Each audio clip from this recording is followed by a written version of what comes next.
Welcome to Dirty Love Dairy tonight. We step quietly into a moment suspended between what was and what might be. A fragile space where love, fear, and hope meet and tremble.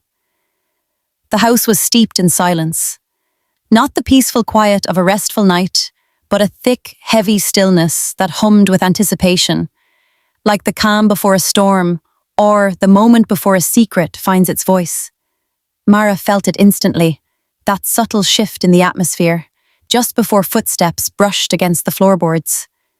Her heart tightened, not from fear, but from a quiet expectation that something important was about to unfold.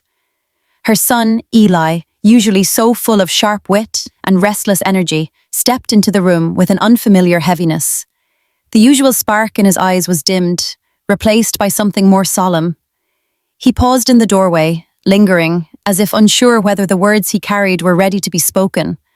Mara held her coffee mug tightly, letting the warmth ground her in this rare pause. Daily routines melted away, leaving only the space between mother and son. The footsteps came again, lighter this time, cautious. Mara turned slightly, and there he was, framed in the doorway, hoodie hanging loosely from his lean shoulders, hands buried deep in his pockets. His curls were tousled, as though sleep had been an afterthought. At 19, Eli was quick with a comeback, always sharp and certain. But now, his silence weighed heavier than any clever word.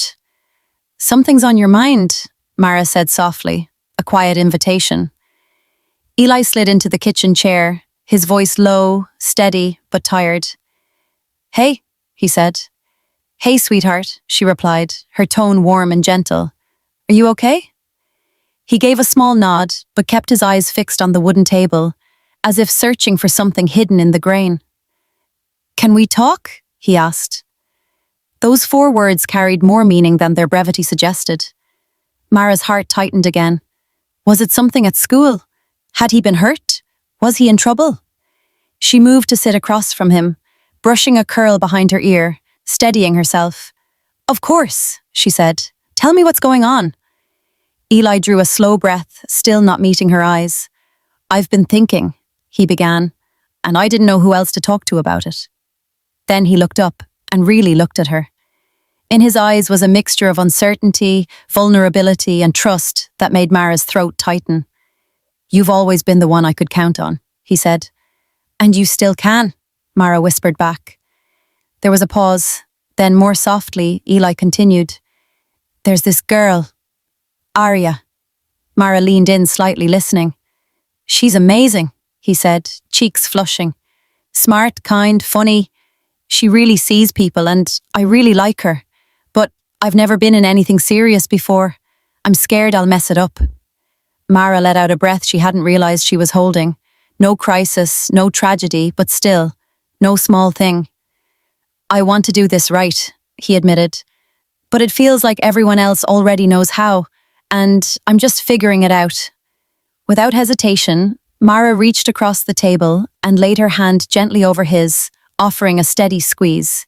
"There's no map," she said. "No rule book. You only have your heart and how you treat the person you care about." Eli's fingers twitched beneath hers, but he didn't pull away. "What if I'm not ready?" he asked, voice trembling. "Or worse, what if I think I am, and then I mess everything up?" "That's how you learn," Mara said.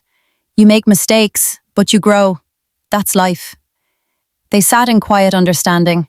Then Eli broke the silence. "Can I ask you something personal?" Mara raised an eyebrow. "Of course. You don't have to answer if it feels weird." "It's okay," she assured him. "Go ahead." He hesitated, then asked quickly, as if afraid he'd lose his nerve. "How did you know when it was right to be with someone that way?" Mara blinked, caught off guard. It wasn't what she'd expected, but his gaze was steady and respectful. She took a deep breath, memories rising. "It was when I felt safe," she said, "when I knew there was no pressure, that it was mutual, that I could say no at any moment and still be loved and respected." Eli nodded slowly, her words unlocking something in him. "That makes sense," he murmured. "I think I want to wait, not forever, just until it feels right, but I don't want to be clueless when it happens. I want to do it right. That's not clueless, Mara said, smiling. That's wise. Eli looked up again, and for the first time in days, the tension in his shoulders began to ease. Something inside him that had been held too tightly for too long was finally allowed to breathe.